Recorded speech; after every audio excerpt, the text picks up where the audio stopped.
إلى حضرة النبي صلى الله عليه وسلم. شؤونه الفاتحة. أعوذ بالله من الشيطان الرجيم. بسم الله الرحمن الرحيم.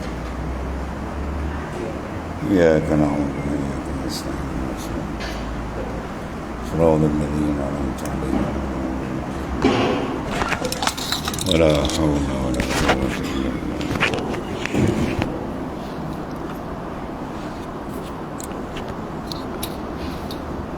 Sabar.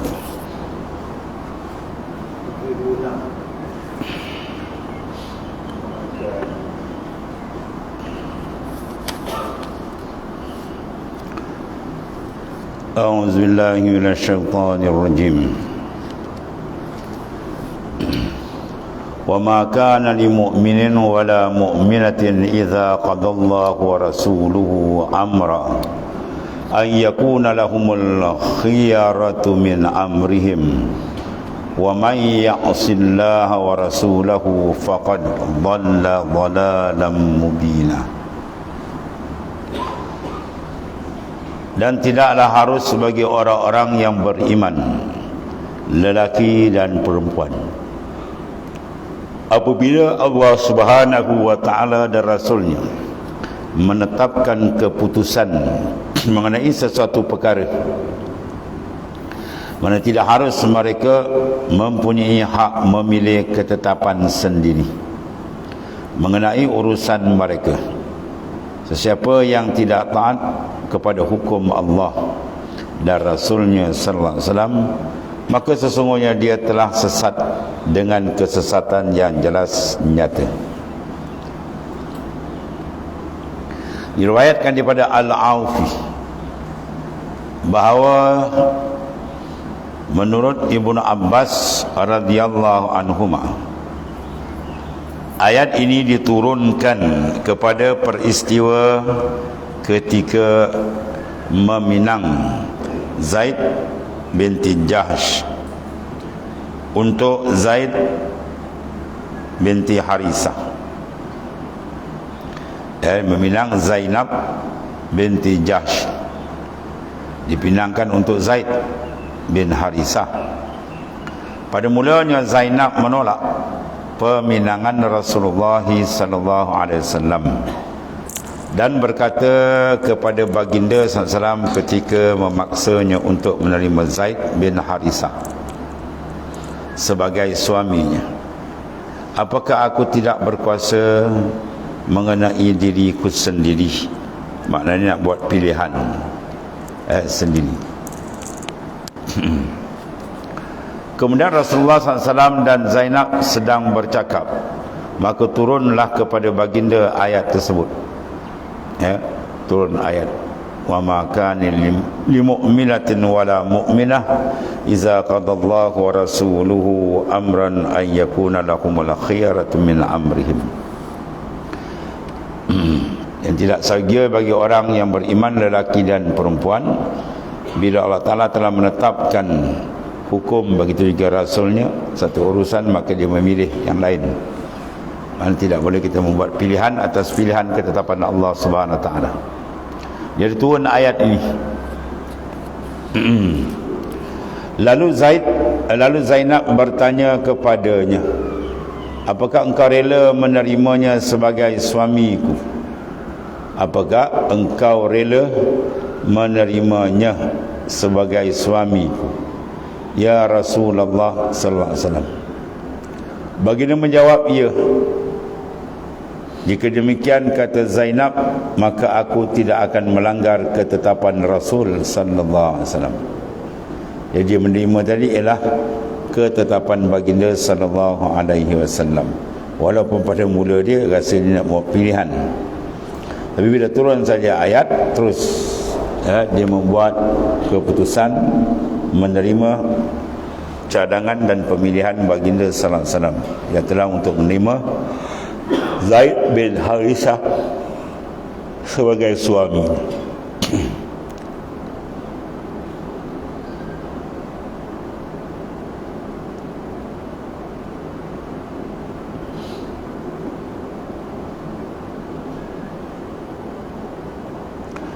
Ya, baginda menjawab, ya.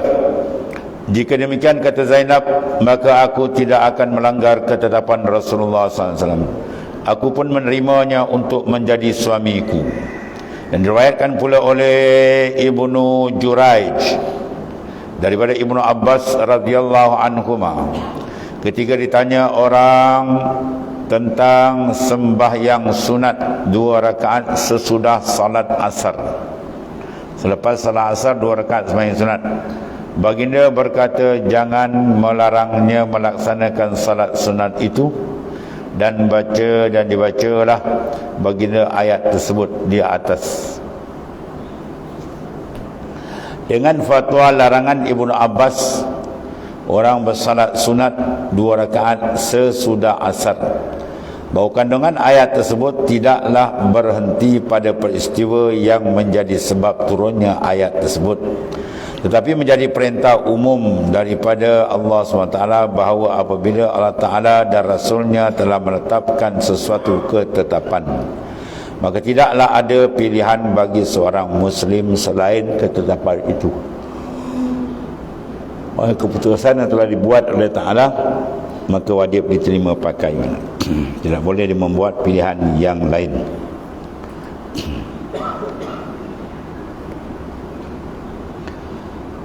Qala Allah Ta'ala, wa iz taqulu lil ladzina an'ama Allahu 'alaihi wa an'amta 'alaihi amsik 'alaika zawjak wattaqillaha wa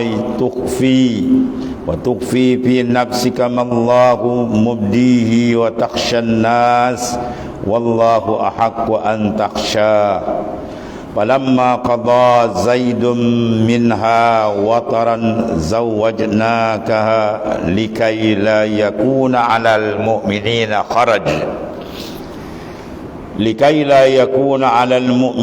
harajun fi azwaji ad'iyaihim iza qadaw minhunna watara wa kana amrullahi maf'ula.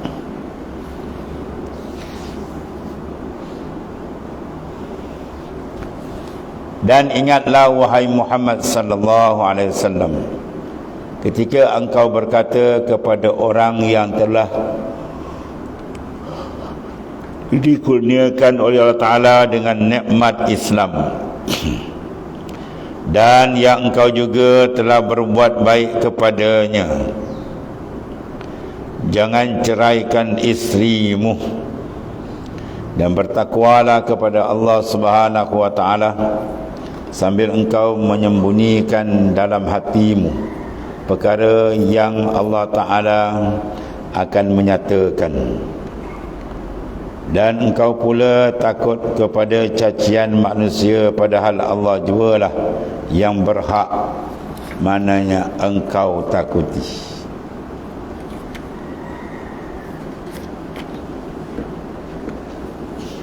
Yang ini melanggar perintahnya.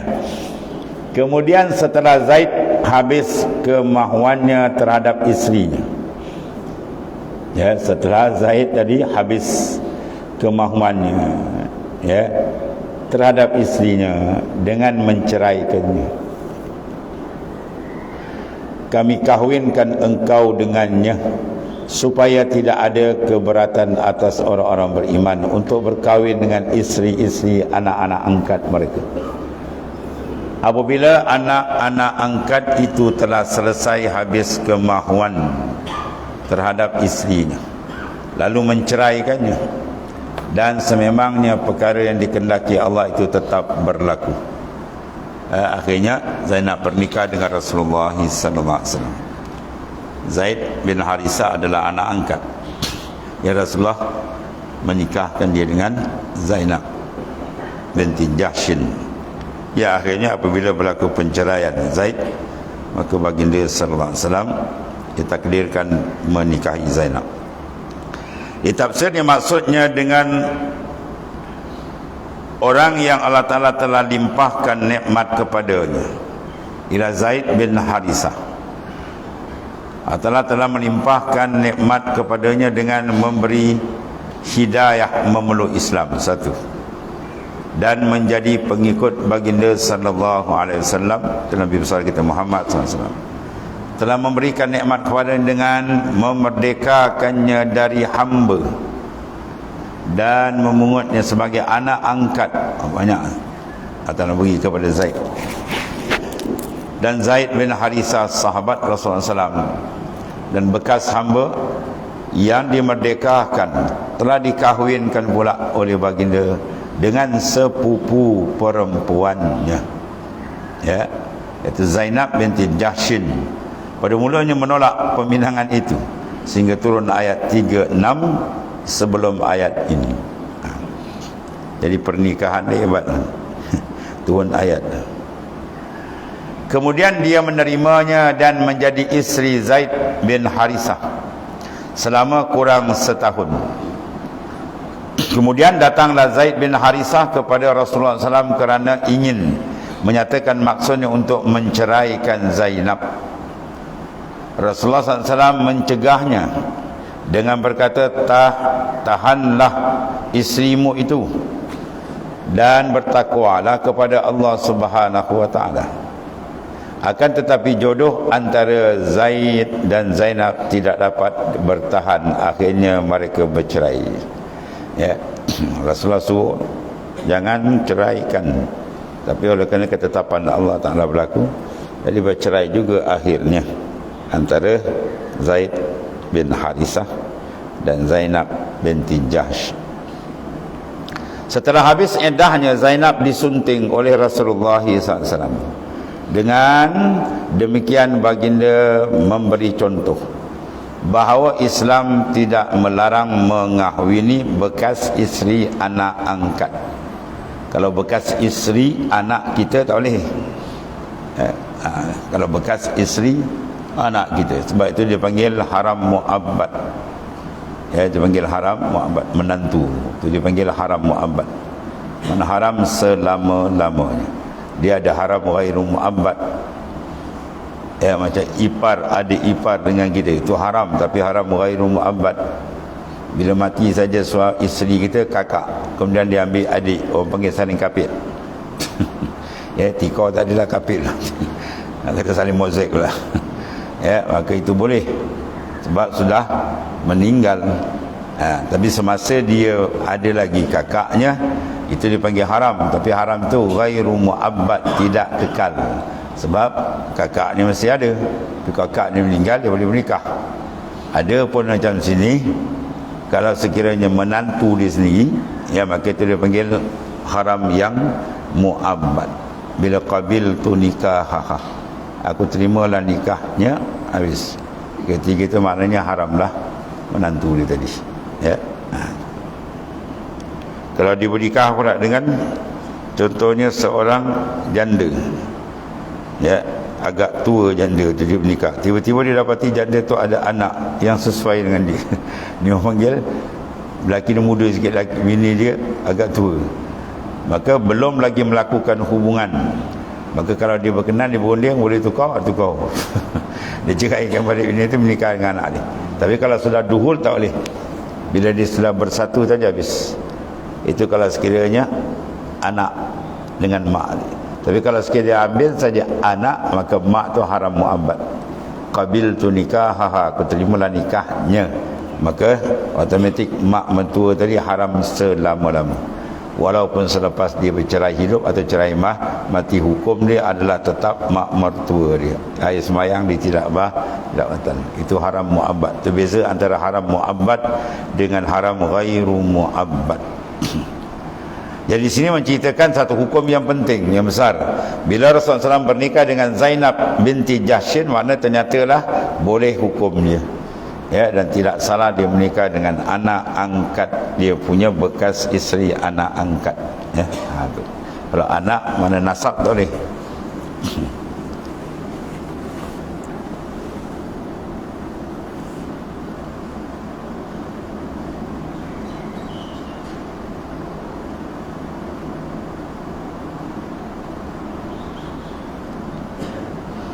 Kemudian setelah habis iddah, Zainab disunting oleh baginda Rasulullah SAW. Dengan demikian baginda memberikan contoh bahawa Islam tidak melarang mengahwini bekas isteri anak angkat. sebagaimana yang berlaku pada zaman jahiliyah yang mengharamkan mengahwini bekas isteri anak angkat, ya. Kerana menurut adat jahiliyah anak angkat adalah sama tingkatnya dengan anak kandung, ya. Anak maknanya nasab atau anak kandung. Islam tidak, anak kandung dia lain. Anak kandung dia mempunyai hukum yang lain, berbeza dengan anak angkat. Sebab anak angkat bukan anak dia, mau diangkat dia.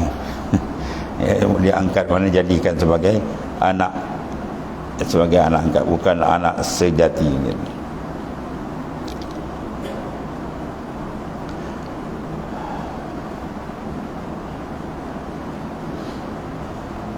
Qala Allah Ta'ala ma kana 'ala an-nabiy min harajin fima faradallahu lah sunnatullahi fil ladzina khalau min qabl wa kana amrullahi qadaran maqdura. Ma kana 'ala an-nabiy, dan tidak ada sebarang keberatan yang ditanggung oleh Nabi sallallahu alaihi wasallam dan melaksanakan perkara yang telah ditetapkan oleh Allah Ta'ala baginya, iaitu pernikahan dengan Zainab. Yang demikian itu adalah menurut peraturan Allah Ta'ala yang tetap, dan berlaku juga kepada Nabi-Nabi yang telah lalu. Dan ingatlah perintah Allah SWT itu adalah satu ketetapan yang ditentukan berlakunya. Tafsir ayat ini, Allah Ta'ala berfirman dalam ayat yang maksudnya tidak ada suatu keberatan ke atas baginda sallallahu alaihi wasallam dan Nabi tentang apa yang dihalalkan bernikah dengan bekas isteri anak angkat. Halal, tak ada masalah. Dan diperintahkan oleh Allah Ta'ala mengahwini Zainab setelah diceraikan oleh anak angkatnya Zaid bin Harisah. Ini nak merungkai fahaman jahiliah yang kata tak boleh. Ini menjadi sunnah Allah Ta'ala, bahawa apa yang ditetapkannya bagi Nabi-Nabi sebelum Nabi besar kita Muhammad SAW, dan diperintahkannya kepada mereka tidaklah menjadi keberatan. Ketetapan Allah Ta'ala dan takdirnya pasti berlaku dan menjadi kenyataan. Apa yang dia kehendak pasti terjadi, dan apa yang dia tidak kehendak pula mustahil akan terjadi. Masya Allah kan, wa ma lam yasha lam yakun. Apa yang dikehendaki Allah itu saja berlaku, apa yang tidak dikehendaki tak akan berlaku. Maka di sini telah berkehendaki bernikahnya ya baginda SAW dengan Zainab.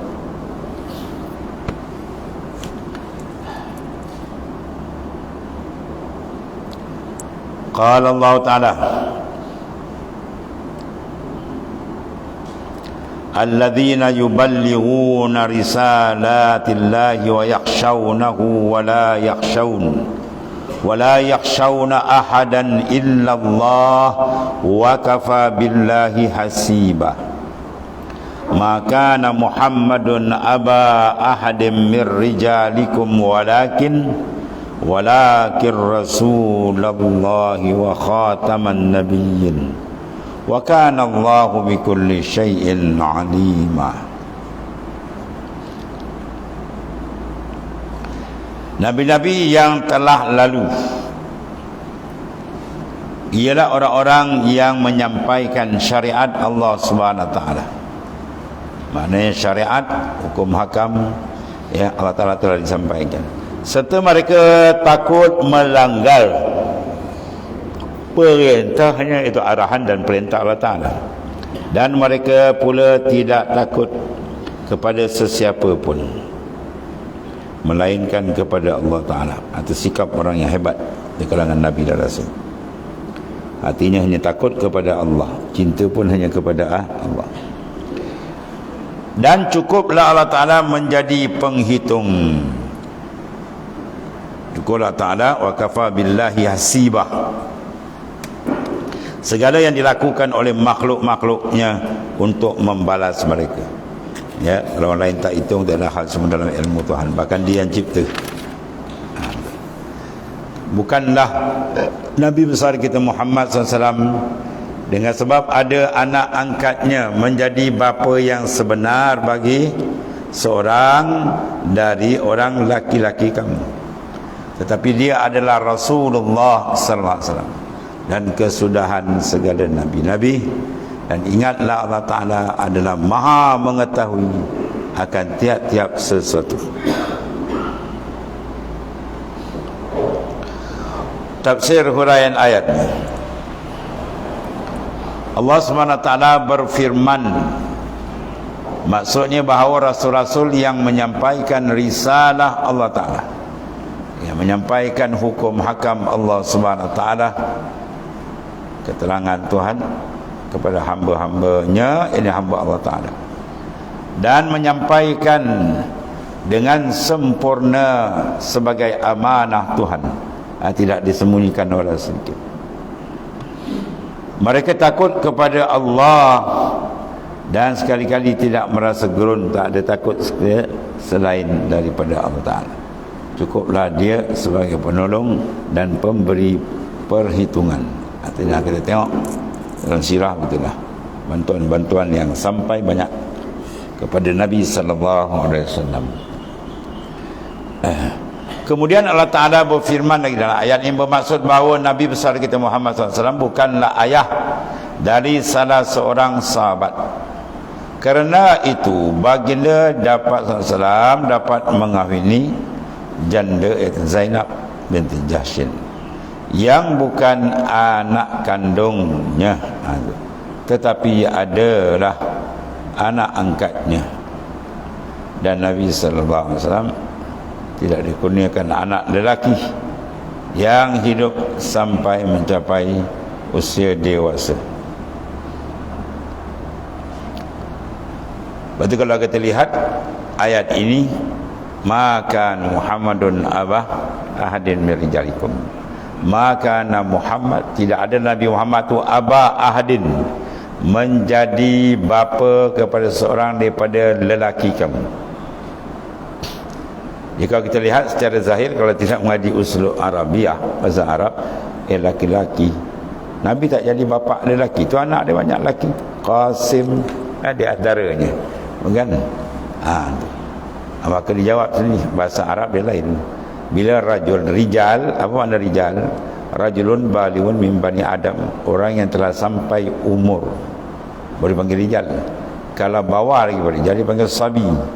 Ya, budak kecil itu kan dipanggil sabiyun. Bila sampai umur dewasa dipanggil rajul atau rijal. Jadi Rasulullah SAW tidak ada anak lelaki yang sampai umur. Mana ada? Semua dah mati kecil, waktu kecil. Sebab itu dipanggil Nabi bukanlah menjadi bapa kepada rijal. Kalau sabi, ya ada, mana anak lelaki yang kecil. Pada ayat ni kalau kita tengok sekali lembas, menyebabkan kadang-kadang orang terfikir macam mana pula, sedangkan Nabi ada anak lelaki.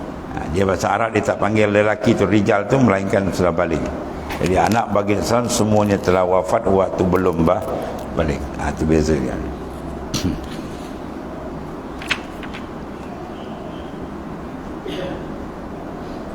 Tapi dia adalah Rasulullah, ya, dan kesudahan segala nabi-nabi.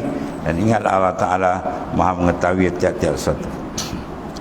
Jadi ayatnya Allah Ta'ala berfirman, maksudnya apa? Bahawa Rasul menyampaikan risalah Ta'ala kepada hamba-hambanya dan menyampaikan dengan sempurna sebagai amanah Tuhan. Maka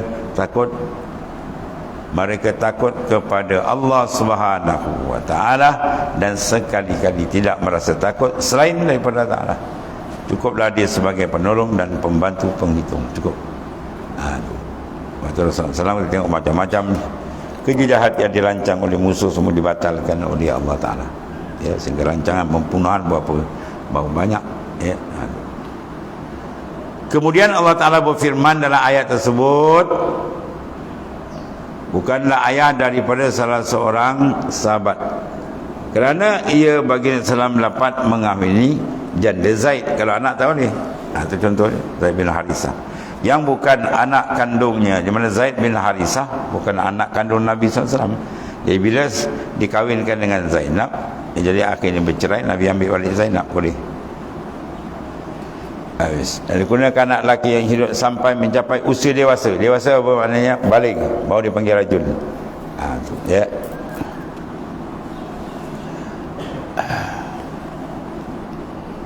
Kemudian At-Tayyib dan At-Tahir dari isterinya Khadijah. Dan seorang anak laki-laki bernama Ibrahim daripada Maryah. Ya, semuanya meninggal waktu kecil. Semua anak lelaki baginda SAW wafat dia sebelum balik. Maka dia tak jejak lain rijal. Dia panggil sabi. Ya, rijal. Rijal ni dah sampai. Jadi oleh kerana itu Nabi bukan menjadi bapa kepada rijal, kepada anak sebelum balik. Bahkan anak Nabi sebelum balik sudah wafat. Itu maksudnya. Sedangkan anak-anak perempuan adalah Ruqayyah, Ummul Kalthum, Fatimah, dan ibunya ialah Khadijah radhiyallahu anha. Ruqayyah, Ummul Kalthum, Fatimah. Tiga ni. Ya, dia ibukan dengan Sayyidina Khadijah binti Khuwailid radhiyallahu anha. Dan tiga di antara anak-anak yang empat itu meninggal dahulu, mendahului baginda sallallahu alaihi wasallam. Allah. Kemudian Siti Fatimah meninggal 6 bulan sesudah wafatnya Rasulullah SAW. Wafat Siti Fatimah mengiringi Rasul tak lama, setengah tahun, 6 bulan balik. Kemudian Allah SWT menegaskan bahawa Rasulullah SAW, Nabi besar kita Muhammad SAW adalah Rasulnya yang terakhir dan menjadi penutup Nabi-Nabi. La Nabiya ba'di, tak ada Nabi selepas aku, kata Nabi SAW. Walaupun di negara kita ada mungkin Nabi Hatta Melayu macam tu. Hukum dia apa tu? Sama dengan Musailamatul Kadzab dan mengaku Nabi. Dia banyak mengaku Nabi. Banyak berapa ekor dia kan. Ya, dia betina ada ke sibuk mengaku. Tapi ada yang kembali balik pun ada dia pusing balik. Tapi Musailamatul Kadzab tak. Musailamah yang Nabi letakkan nama dia Kadzab, yang lampau dusta. Mana ada Nabi-Nabi kata la Nabi ya ba'di, tak ada Nabi selepas aku. Ada pun penurunan Nabi Isa kemudian itu bukan perhatikan Nabi lah. Ada dia lah mendahulu Rasulullah SAW dulu jadi Nabi. Habis. Kemudian Rasulullah SAW bersabda dalam sebuah hadis yang diriwayatkan daripada Imam Ahmad daripada Abu Sa'id Al-Khudri radhiyallahu anhu. Masali wa masalul anbiya'i min qabli ka masali rajulin bana daran fa atammaha illa mawdi'al labina, illa mawdi'ah labina wahida. Bajitu ana fa atmamtu tilkal labina. Bandingan dan perumpamaan dengan nabi-nabi yang sebelumku. Ya, maka adalah seperti seorang yang mendirikan rumah dan menyelesaikan pembangunannya, siap semua. Kurang satu batu bata. Satu yang tuang. Yang tempatnya tinggal kosong. Yang lain cantik dah tu, satu je kosong ini. Maka diutuskan aku untuk mengisi tempat batu-batu yang kosong itu. Maknanya apa? Nabi penyempurna. Kalau tidak berlubang kan. Nabi penutup. Mana lepas dia tak ada lagi. Itu dia maksud akhir. Maknanya baginda sallallahu alaihi wasallam dilantik menjadi rasul. Ya. Pesan di akhir lah.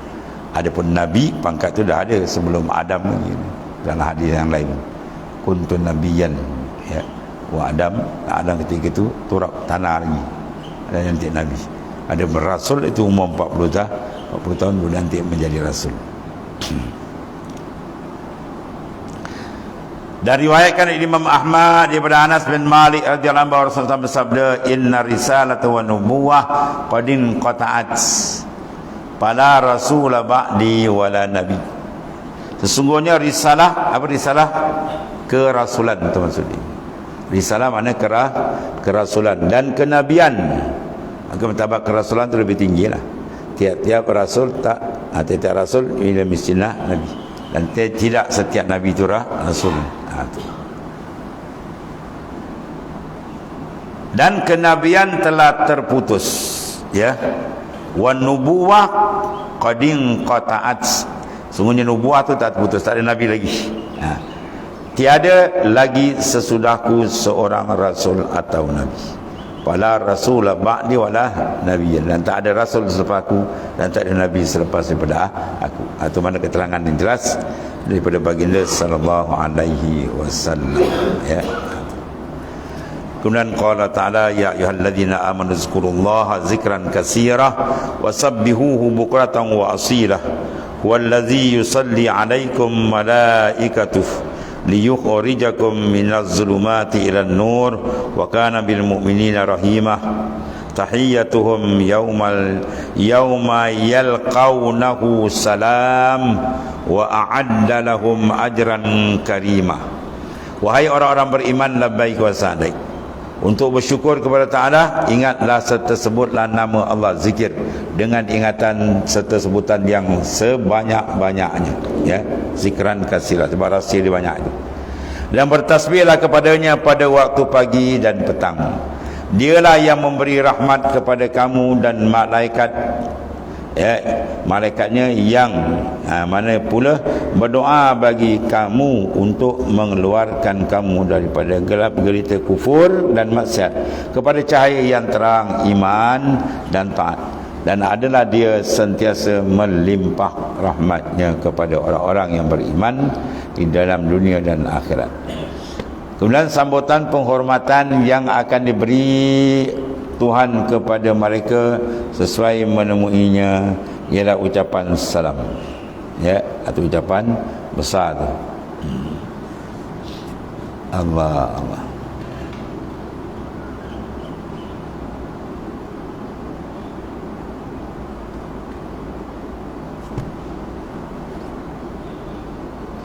Mana dia?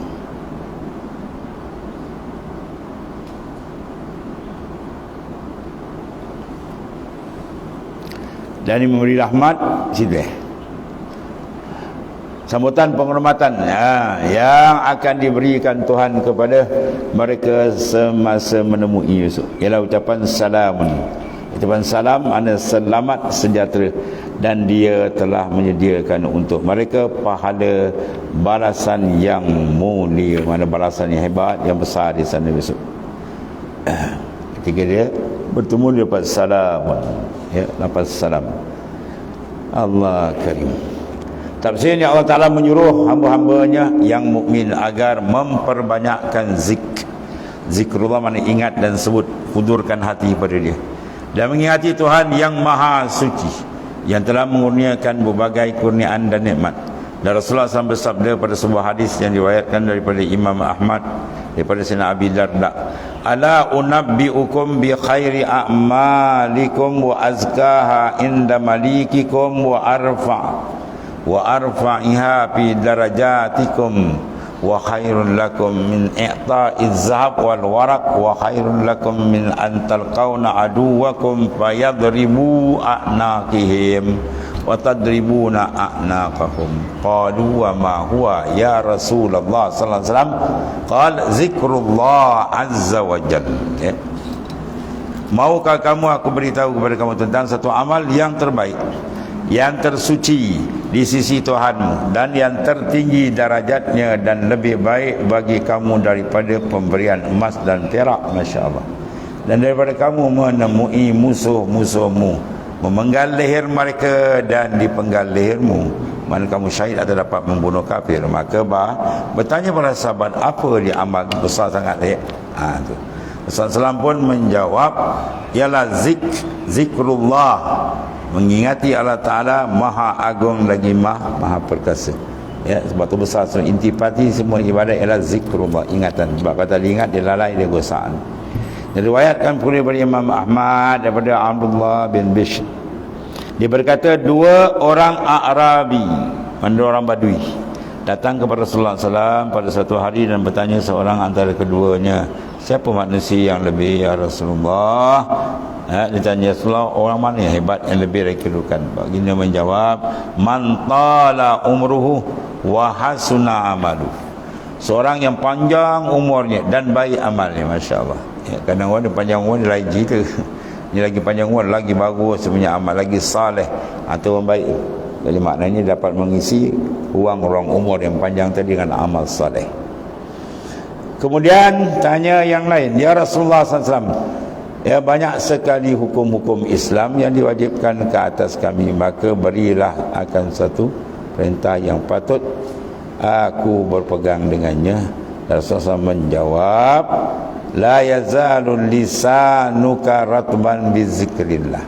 Ya, lidahmu tu hendaklah selalu basah kerana zikrullah, ya, kepada Ta'ala. Maknanya itu faedah zikir besar. Dia menghubungkan kontak antara kalbi insan dengan Allah Subhanahu Wa Taala. Tak ada zikir mana padam, gelap. Ibarat terang dengan gelap. Ya. Allah, alhamdulillah besar ni kelebihan zikrullah. Tapi dengan tutur hudur hatilah. Dan satu lagi riwayat daripada Imam Ahmad daripada Abdullah bin Amir. Rasulullah SAW bersabda, "Ma min qaumin jalasu majlisan lam yazkurullaha ta'ala illa rawahu hasratan ila ra'auhu hasratan yaumal kiamat." Tidak ada seorang kaum yang berada dalam satu majlis di mana tidak diingat dan tidak disebut nama Allah, melainkan majlis itu akan menjadi sesalan mereka di hari kiamat. Rugi. Sebab ketika dibuka majlis, kalau bercakap pun dengan Fatihah, kemudian tutup pula dengan tasbih kifah, kepada mana ada ingatan sekuang-kuang. Ya. Bagi ilmu majlis itu memanglah, apalagi majlis zikir yang khusus. Dan Allah SWT berfirman, maksudnya dialah Allah yang memberi rahmat kepadamu dan malaikat-malaikatnya, dan mohon ampun dan rahmat bagimu, dan dengan rahmat itu kamu dikeluarkan daripada kegelapan, ya, kegelapan kejahilan, kegelapan maksiat mungkar dan kebodohan tentang Islam sendiri, tak kerti dan sebagainya. Tuhan buka. Dan kesesatan, dulu sesat, sekarang alhamdulillah terbuka, dapat hidayah. Itu semua kerja Allah SWT, dan banyak berlaku itu kepada cahaya hidayat dan iman serta keyakinan, dan dia yang maha penyayang kepada hamba-Nya, ya, dan beriman dia. Dan salam penghormatan bagi mereka pada hari mereka menemuinya, ia adalah lafaz salam, ya, dan bagi mereka Allah Ta'ala menyediakan pahala yang mulia, mana ganjaran pahala yang besar. Itu di antara penjelasan daripada ayat ini. Kemudian Allah Ta'ala, ya ayuhan nabi inna arsalnaka syahidan wa mubashiran wa nadhira, ila akhir ayat. Sadaqallahu alazim. Bismillahirrahmanirrahim. Alhamdulillah. Sayyidina wa Allahumma ghfirli ya rabbana sallallahu alaihi wasallam. Alhamdulillah. Subhanakallahumma wa bihamdika.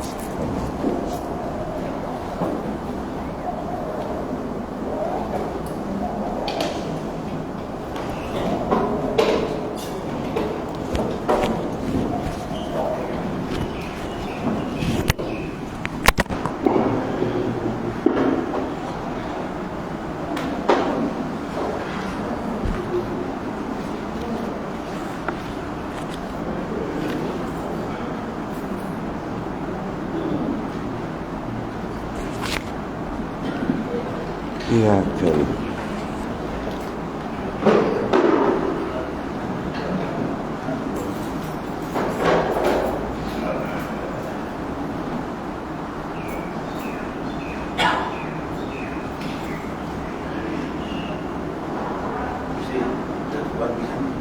Belum tahu, cuma tak akan